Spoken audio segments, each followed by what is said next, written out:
if there is anyone out there. No, not anyone. Weaver, and the rest of those idiots.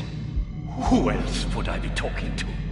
We don't know who might be listening. Stop your incessant fiddling and let the maestro work! As I was saying, hello, Weaver et al. Are you out there? This is Strauss.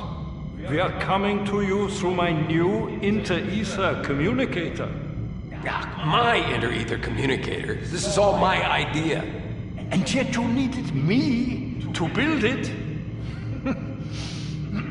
Anyway, it took us a while to work out what happened to you. I thought you'd been vaporized, kaput. Auf Wiedersehen. Or as I hoped, you'd been zapped somewhere horrible for the slow, painful death you dipshits deserve. And, as much as I hate to admit it, Peck was right. About the zapping. I remain hopeful that you are all still alive. We know you're somewhere in the dark ether, but where the... fuck! The signal's drifting. Here, let me... Ow! Quit touching that, you break it! But it isn't working. Oh, Strauss, you are a total waste of oxygen and resources. If it isn't working, then what's that flashy, blinky light? Huh? Ha! You're the ignoramus. What light? What the fuck? Again? Scheiße! That was the last of the crab-apple juice.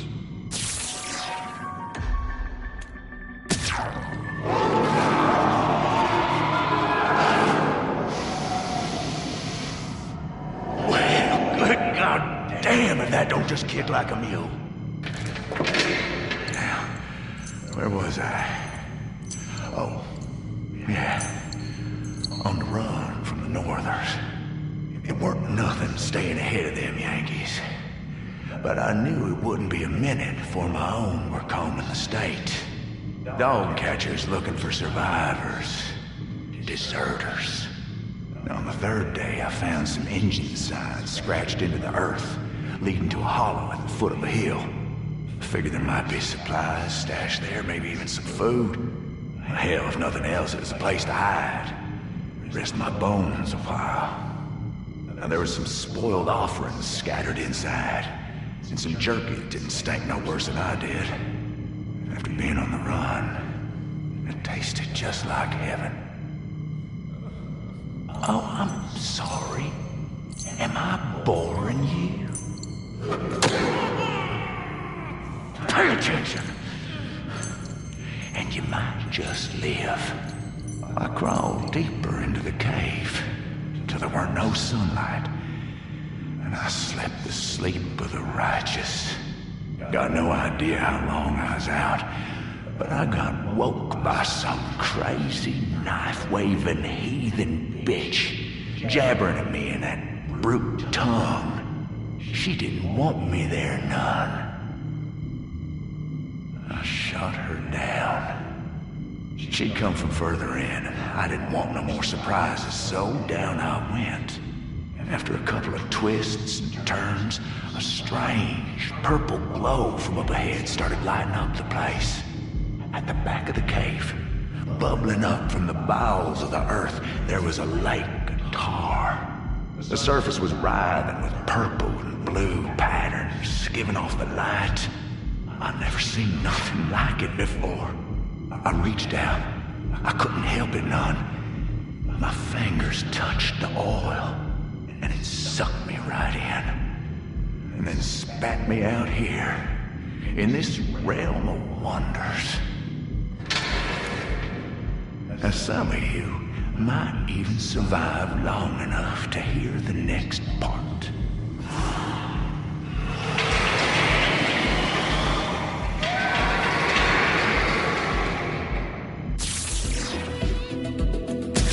There was a woman who was sad, but she was kind. I have memories of a girl. She was angry and mean. What woman? Which girl? Oh, are we supposed to know who the fuck you're talking about? I don't know you. Neither do I. Someone who was special to you. I think I might know who you're talking about.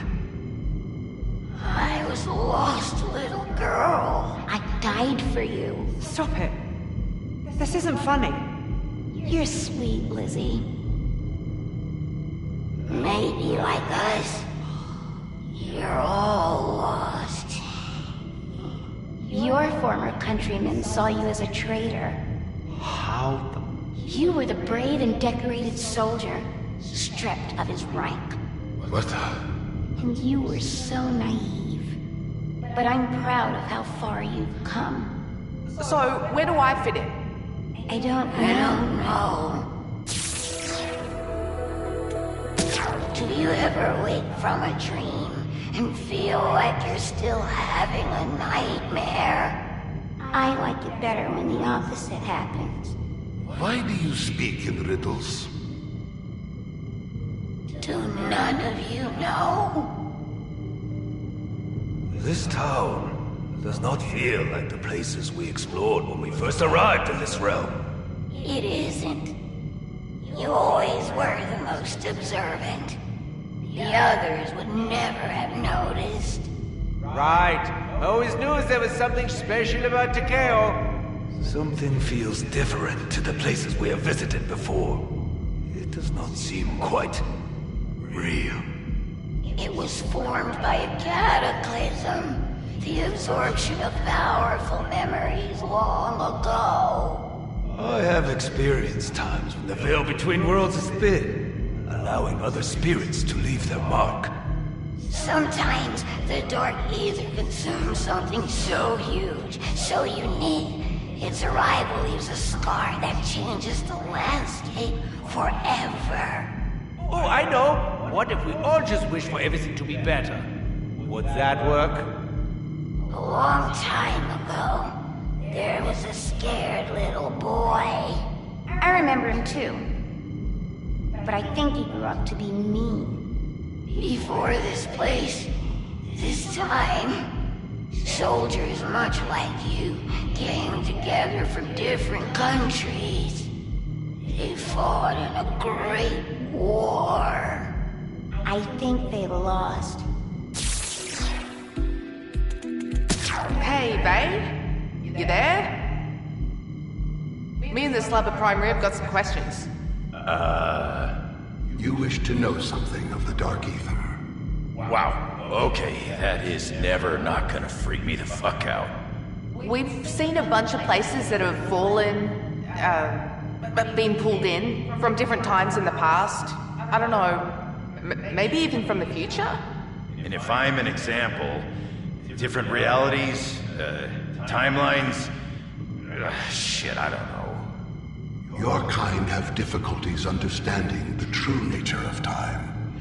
You only perceive a single point on what you call a timeline. Timeline. Even your language forces incorrect assumptions. A line possesses only a single dimension, forward and back. Every realm's line is, in truth, a plane. There is an up, there is a down. What? Many lines, threads, possible worlds, branching with every decision, woven together by the actions of every sentient in the realm. So, like a ribbon then? Yes, a ribbon. One that when observed from the outside would be twisting, turning, forming in unraveling knots, dancing in the larger dimensional void. Dancing, got it. But... Shush! And in that void, an infinitude of ribbons from realms without number, entwining with each other, then moving apart, intersecting the vast ocean of the Dark Ether at many ever-changing points along their spans. Uh-huh. So, yes to things arriving here out of order? Yes, Dempsey, very good. The linear events of your realms only appear that way until you step off your own dimensional plane. I don't get it.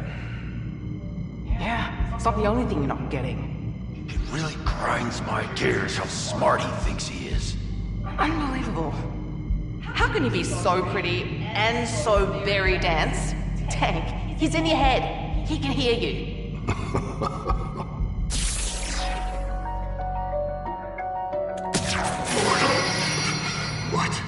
What have you done?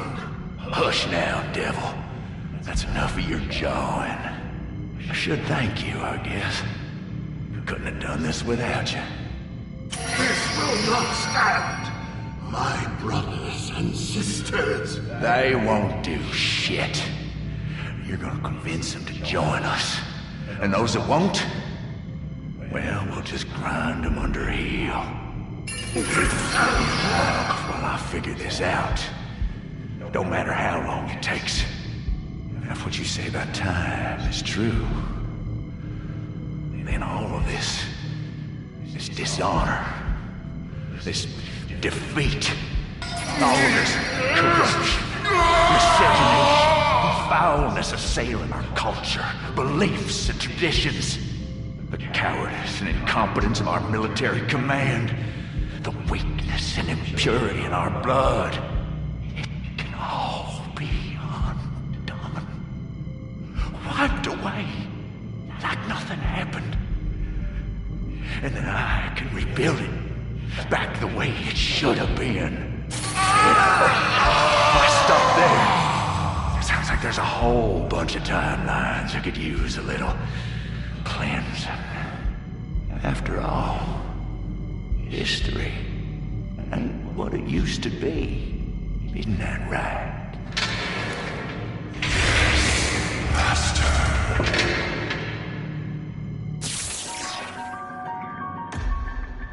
Once upon a time, there were two little girls living in a doomed town. They don't look too smart. That's us. There was nothing to do but play, remember, and watch the city die and be reborn over and over again. It was lovely. But then he came. He stumbled from the fog, covered in oil and the stink of betrayal and revenge. At first we wanted to play with him, but something about him was wrong, so we hid. The man in black's strength of purpose fascinated Vatharian. He spoke with him, kept the dark ether from unmaking him. We tried to warn him, but no one ever listens to us. The soldier told Vatharian of his home, his struggles, and his loss. In exchange, Vatharian taught him about the dark ether and the true nature of time. That Shadowsmith is such a gas bag. He talked and talked and talked, never noticing how much his pupil was absorbing. One day, Vatharian let slip his true name, and bam, the man in black bound him. With Vatharian at his command, he bound more Shadowsmiths, creating foci he could use to channel their power. Those he couldn't bind, he destroyed, all while we hid here. For years and years and years, he used that power to prey on the poor devils who fell into this place. Yeah, right up until he found her.